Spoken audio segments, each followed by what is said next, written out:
Por allá en 2021, Disney estrenaba en televisión The Ghost and Molly McGee, una serie que seguía las aventuras de una joven niña llamada Molly y su compañero fantasma llamado Scratch. Era la nueva apuesta de Disney en aquel entonces. En aquellos tiempos, ellos ya iban en una racha bastante positiva de series bien recibidas en ambos sentidos, tanto críticos como populares, como fue el caso de DuckTales, Big City Greens, que a la postre se volvió una franquicia, Amphibia, serie que ya hemos ido en profundidad en este canal, y por supuesto, la joya de la corona en cuanto a views se refiere, The Owl House. The Ghost and Molly McGee venía a continuar esta gran racha de éxitos que venía cosechando la empresa del ratón con sus series animadas, cosa que en un inicio había logrado, hasta se había anunciado su segunda temporada. Sin embargo, conforme pasaba el tiempo, la nueva promesa empezó a desmoronarse de forma silenciosa. El anuncio de una tercera temporada brillaba por su ausencia. La distribución de la serie empezó a ser cada vez más extraña y errática en comparación de sus dos hermanos mayores, hasta que finalmente la cruda realidad golpeó fuerte con la cancelación final de la serie. ¿Qué había pasado para que una apuesta de Disney haya caído de semejante manera? No estábamos ante un caso como el de The Owl House, que por decisiones cuestionables de la propia empresa, la tercera temporada de dicha serie fue recortada brutalmente, y es así que Bill Motes, uno de los creadores, dio luces del asunto en cuestión. En su Twitter enlistó una serie de razones del por qué Molly McGee terminó con el destino tan amargo que le tocó, y uno de ellos es bastante interesante de analizar en esta oportunidad: el daño colateral que provocó la piratería en la serie.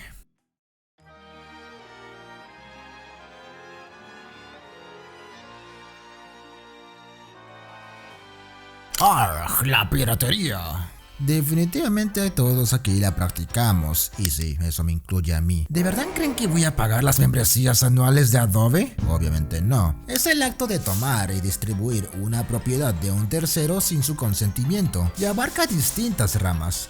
De hecho, se sorprenderán al saber que Mozart fue uno de los pioneros de esta práctica, al transcribir una melodía no autorizada para su distribución más allá de un selecto grupo. Sin embargo, muchos sitúan los inicios de la piratería tal y como lo conocemos en los años 70, con los primeros pasos de las computadoras. En aquel momento la gente solía emplear los famosos disquetes para guardar archivos ilegalmente obtenidos sin tener en cuenta los derechos de autor, pero no sería hasta entrados en los finales de los años 80 cuando esta práctica empezaría a cobrar mayor fuerza, primero con Sony con su Walkman, capaz de grabar las canciones que el usuario estaba reproduciendo, mientras que los videocasetes eran capaces de hacer la misma función con los programas de televisión, haciendo más fácil la labor de piratear. El ingreso de internet al juego permitió la distribución más rápida y sencilla de estos contenidos ilegales. En el nuevo milenio, los programas peer-to-peer, aka redes descentralizadas, permitían la proliferación de estos materiales vía digital. Programas tales como Napster empezaron a tomar la batuta. Luego lo serían los torrents y páginas de distribución ilegal. Durante mucho tiempo esto no fue un problema tan grave para la industria de la animación. Si bien existía la venta de cassettes y después DVDs truchos, no era algo que les quitara tanto el sueño. Pero con el ingreso del internet las cosas cambiaron. Hay varias aristas que se pueden desprender de este tema. A nivel legal es incorrecto. La piratería es penada en diversos estados a lo largo del globo. Los programas peer-to-peer que mencioné enfrentaron diversas querellas legales a lo largo del tiempo por las empresas matriz dueñas de los contenidos que se distribuían en dichas plataformas. Incluso la misma YouTube tuvo que lidiar con muchos problemas con la piratería, pues hubo un momento en que esta plataforma llegó a ser usada para la distribución ilegal de estos contenidos. Sin ir más lejos, tienes el famoso caso de Viacom, propietaria de los derechos de los shows de Nickelodeon, contra YouTube y Google por la circulación no autorizada de los contenidos pertenecientes a la empresa antes mencionada. Si bien después se llegó a un acuerdo fuera del jurado, esta experiencia ya puso en alerta a YouTube, quien en 2008 implementó su política de protección de derechos de autor. Hoy en día debes ser extremadamente cuidadoso si quieres poner contenido protegido por los derechos de autor en esta plataforma. Y este servidor tiene el nada honroso récord de haber tenido 2 videos que fueron bloqueados a nivel mundial por este problema, al menos momentáneamente. Si nos ponemos en un caso meramente latinoamericano, Cuevana es el gángster por excelencia. El sitio web argentino se salvó durante mucho tiempo de las demandas porque la plataforma no almacenaba las series en su página per se, sino que solo servía como mero medio para proyectar las dichosas series que estaban subidas en otros lugares. Eso no impidió que en 2012 se arrestara a uno de sus administradores por sacar rédito económico a través de las donaciones en su página. A nivel financiero, ¿qué te digo? Probablemente a series ya consolidadas como Dragon Ball, Adventure Time o Bob Esponja no les vaya a afectar porque son propiedades súper rentables y ya consolidadas que le generan miles de ganancias a los dueños de sus derechos. Recordemos que las pérdidas a nivel financiero por concepto de piratería se dan debido a que la gente no paga por ver el respectivo contenido legalmente. The Japan Times revela que la piratería en todos los medios de entretenimiento japonés, incluyendo anime, representan pérdidas de alrededor de 15.000 millones de dólares solo en 2021, representando un incremento considerable comparado con el 2019. De este lado del charco, en Estados Unidos y su gigantesca industria del entretenimiento, la piratería producto del streaming y descargas ilegales costó a las arcas de los diversos estudios al menos 29.000 millones de dólares en pérdidas al año. Volviendo al caso japonés, en donde se tienen cifras más exactas, la industria del anime reportó pérdidas que van hasta los 1.4 billones de yenes. Estas pérdidas se pueden traducir en muchas cosas, como le pasó a Molly McGee. Las vistas de su programa caen y la empresa en cuestión empezará a soltarle la mano en su inversión hasta finalmente optar por cancelar el programa. Claramente este caso tiene muchas más matices en cuestión, pero es una de las aristas por las que se puede agarrar el problema. Esto irremediablemente conduce a la pérdida de empleos porque mucha gente involucrada en esta clase de trabajos pierde su fuente de ingresos producto de la cancelación o reducción extrema de ingresos ya de por sí débiles. En el caso norteamericano, en 2023 se realizó la huelga de escritores producto de la enorme disconformidad de estos por diversos factores, siendo el principal los pagos en concepto de residuales por parte del streaming de las empresas. Recordemos que el pago residual es aquel que se le da al autor cada vez que su trabajo o aparición es proyectada al público. Eso era antes. Con la llegada del streaming eso pasó a ser un monto anual, desvirtuando la naturaleza inicial de este concepto y privándoles a los guionistas de potenciales pagos por el enorme alcance de los servicios de streaming a nivel global. Y nosotros al piratear directamente dañamos la fuente de ingresos de esta gente, quienes antes de la huelga ya debían lidiar con un gran problema por los pagos tan bajos producto de la fórmula de los residuales que comenté antes. Por lo que sí, la piratería tiene un impacto económico fuerte y negarle es ser un ciego directamente. Yendo al caso moral, en principio tenemos una definición clara. La piratería es inmoral, los argumentos están claramente expuestos. Es básicamente la distribución ilegal de un producto perteneciente a un tercero, distribución que a la larga causa grandes pérdidas millonarias que derivan en un efecto dominó que puede afectar desde la empresa millonaria hasta un simple encargado de storyboards. Sí. Todo lo que escuchen es todo negro, todo malo, tiene consecuencias nocivas tanto económica como legalmente. Sin embargo, ¿realmente todo es así? ¿Realmente la piratería es una mierda como la acabo de pintar? La teoría a veces no coincide con la realidad y lo cierto es que paradójicamente la piratería también ha traído beneficios y en última instancia es el arma más letal para manifestar una disconformidad frente al trato que da una empresa a ciertos productos. Primero respondamos a la pregunta del millón. ¿Por qué la gente piratea a pesar de estar consciente de sus efectos nocivos? Es una pregunta con una respuesta sencilla que involucra varios factores. Está primero la incapacidad de invertir dinero en cable o en últimas servicios de streaming. En Latinoamérica, que es una región que tiene una relación especial con las crisis económicas, con cifras de pobreza que repuntaron luego de la pandemia, o en Estados Unidos, quien tuvo el atentado del 11 de septiembre que generó un impacto negativo en la economía del tío Sam, para luego pasar a la crisis económica del Wall Street del 2008 que causó una crisis a nivel global, la piratería aprovechó esos espacios y fue creciendo rápidamente, consecuencia de que diversas personas veían económicamente rentable piratear los contenidos en cuestión que en un principio pagar cable y luego los servicios de streaming. Sobre este último no había tanto problema al inicio, pues como sabemos durante mucho tiempo el negocio estuvo controlado en su totalidad por Netflix, quien poseía todo el catálogo de diferentes estudios, quienes más tarde crearían sus propias plataformas, al punto de que en la actualidad estamos ya hablando de que los servicios de streaming degeneraron en una suerte de cable 2.0.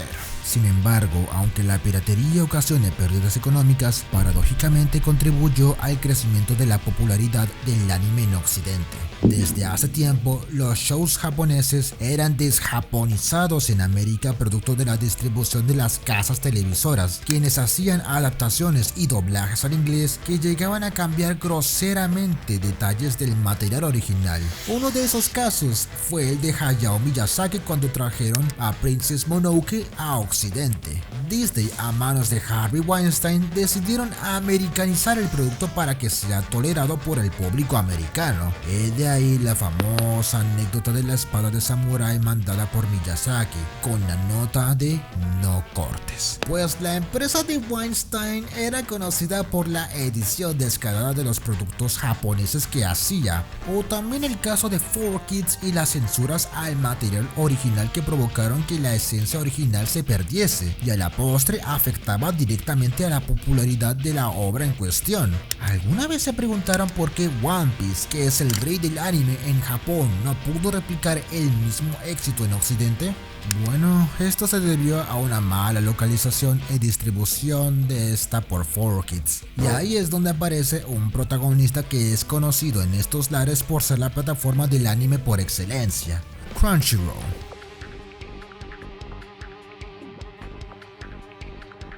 Aunque no lo sepan, era una plataforma pirata en sus inicios. Se caracterizaba por traer el anime completamente original y con el factor que haría que este rápidamente calara hondo en América: los fansubs. Era el propio fandom quien subtitulaba los animes del lenguaje original al inglés. Aunque no lo crean, fue una herramienta importante y determinante para el crecimiento de la industria del anime en Occidente. Derivó que muchas más personas puedan disfrutar del producto sin la molesta localización que daban las empresas de Hollywood.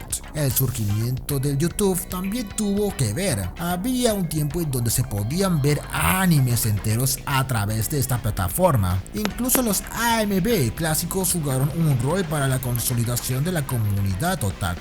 Mientras tanto, del otro lado, el rol de las plataformas piratas en la distribución de los cartoons también fue decisiva para expandir el producto. Hearts of Coffee es un ejemplo. Desde 2015, esta plataforma sirvió para que series tales como Gravity Falls colaran más en el público latinoamericano. Y ya recientemente tenés el caso de The Old Club y sus páginas hermanas de Amphibia y Molly McGee. Especialmente la primera hasta fue usada por la mismísima Dana Taurasi, creadora de la serie, y fue una de las razones del por qué muchas personas, incluyendo este servidor, terminamos conociendo o viendo la serie. Por lo cual, sí, la piratería puede ocasionar pérdidas millonarias, a costa también de divulgar el producto y darle mayor exposición, aunque no todos son casos de éxito, he de aclarar, pero su impacto claramente ha dado a pie a que, por ejemplo, el anime sea una de esas cosas siempre presentes para cualquier adepto a la animación. Sin embargo, esta exposición está lejos de terminar, pues aún queda seguir respondiendo la pregunta del millón, a lo que les doy otra perspectiva. La gente piratea porque no les queda de otra. ¿A qué me refiero? La gente hace esta práctica ya sea porque en diversas regiones las series americanas tardan un huevo en llegar, o en el peor de los casos porque las empresas son unos completos incompetentes e inútiles y no saben cuidar sus míseros propios productos. Es decir, hacen una distribución nefasta o directamente borran la existencia del producto, y cierta empresa que comienza con bit doble ya puede ir levantándose. Veamos distintos casos, ¿quieren? Slugterra o Bajo Terra es un ejemplo famoso de mala distribución. La serie canadiense hasta su cuarta temporada tenía el formato de liberar primero los episodios en Canadá y después en Estados Unidos a través de Disney XD. Si bien esto suena mal considerando que da pie a que la serie pueda ser pirateada y ser víctima de este problema, lo cierto es que las fechas de emisión entre la televisión canadiense y americana solían diferir apenas por unos cuantos días, por lo que esto no afectaba a su público natal, mientras que el americano tampoco tenía que esperar mucho tiempo para ver los episodios, por lo que la serie se volvió rentable e incluyó la comercialización de juguetes, películas y otros productos relacionados. Sin embargo, sería a partir de la quinta temporada donde todo empezaría a cambiar, pues Disney XD ya no distribuía la serie en América, siendo ahora Netflix la encargada de hacer dicho proceso. Los más entendidos al tema saben bien lo que sucede en esta plataforma y su horrenda distribución. Si no, pregúntenle a la parte 6 de JoJo's y toda la temporada soltada de un puto porrazo que no solo mató el hype que generaba una parte de esta franquicia al ya tener los episodios reunidos, sino que también facilitó enormemente su piratería. Volviendo a Bajo Terra, si bien esta temporada se respetó la prioridad del lanzamiento en Canadá, grave fue el error de los ejecutivos, ya sea de Will Brain, dueño de sus derechos, o de los ejecutivos de Netflix, al lanzar todos los episodios más de un año después de la distribución en Canadá. En ese lapso de tiempo la serie ya estaba disponible en medios informales, así que hagamos 2 más 2 con este ejercicio y verán el grave error que representó esto. En la temporada 6, si bien América no tuvo que esperar tanto tiempo, el tiempo entre la proyección entre Canadá y Estados Unidos seguía siendo considerable.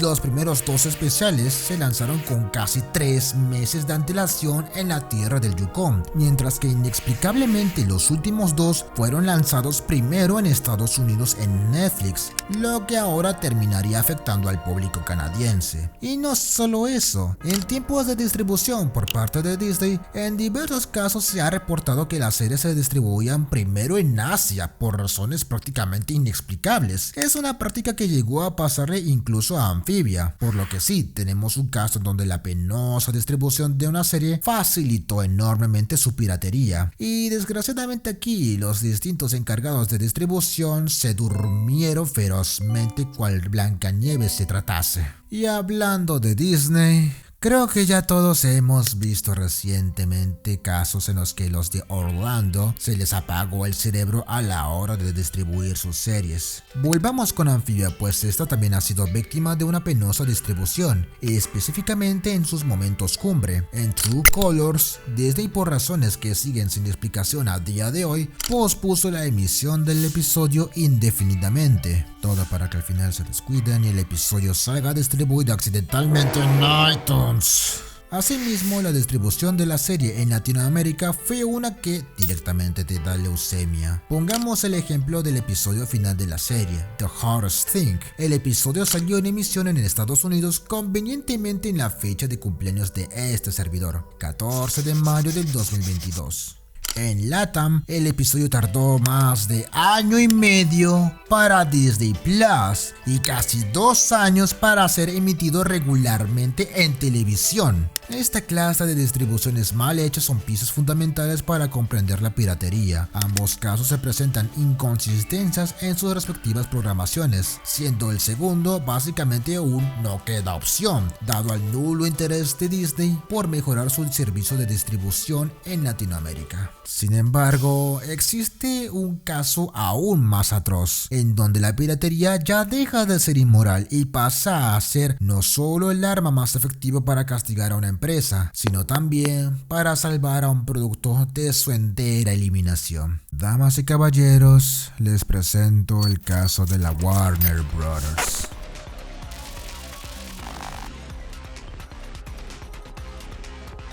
Este caso es mucho más traumático de lo que aparenta y simplificándolo lo más que se puede, tenemos esto. En 2018 fueron adquiridos completamente por AT&T, quien para realizar esta transacción tomó un préstamo millonario para completarla. A la larga esto generaría una deuda controvertida en esta empresa matriz, sumado a distintos factores externos que tomó AT&T, aunque en su mando ellos terminarían lanzando HBO Max en la famosa guerra del streaming.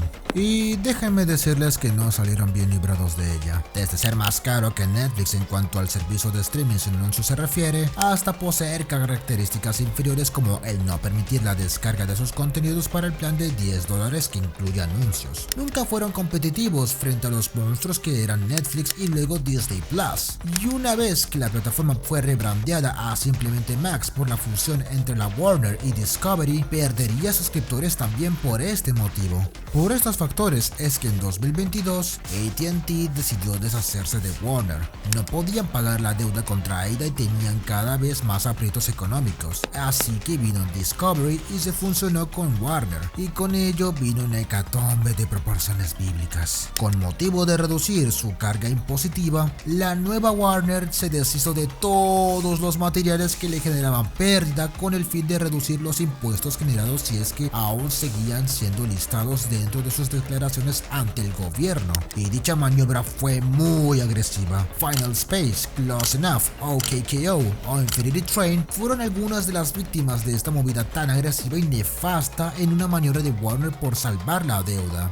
Y ahí inevitablemente aparece la piratería una vez más. Ya no puede generarle pérdidas económicas a productos ya desenlistados de las declaraciones de la Warner. Cualquier método legal de apoyo a las series fue cortado de raíz y erradicado para siempre. Ahora esta práctica se ha convertido en la única forma para salvar dichas series de su erradicación total.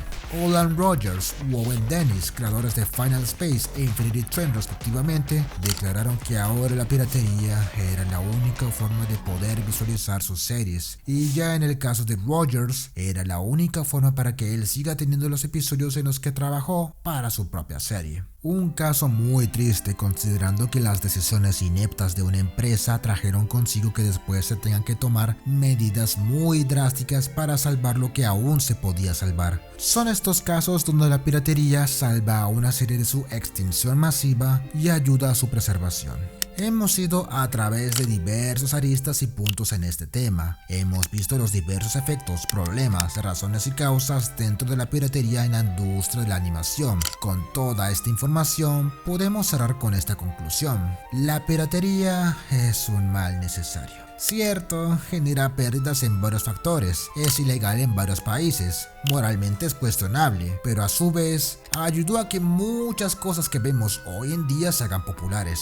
Es una forma de castigo a las empresas por sus decisiones cuestionables a la hora de localizar o distribuir el producto en ciertas zonas del mundo, y ya en el peor de los casos, es la última salida para la preservación de diversas obras. Es un tema que se presta para el debate en diversos frentes, y por más esfuerzos que hagan las empresas y autoridades, lo cierto es que es algo que llegó para quedarse. La única cosa que queda por ver es qué impacto tendría esta en tu obra favorita, y si en verdad vale la pena hacerlo. Esa ya es una decisión de cada quien. Con estas líneas cierro esta exposición. Recuerden, suscríbanse para que no manden material confidencial suyo por programas peer-to-peer, compartan a través de torrents, dejen like para que este video no sea desenlistado de mi declaración de impuestos y comenten. Solo eso, comenten. Eso fue todo por esta oportunidad. Sin más, thank you so much, have a great day, goodbye.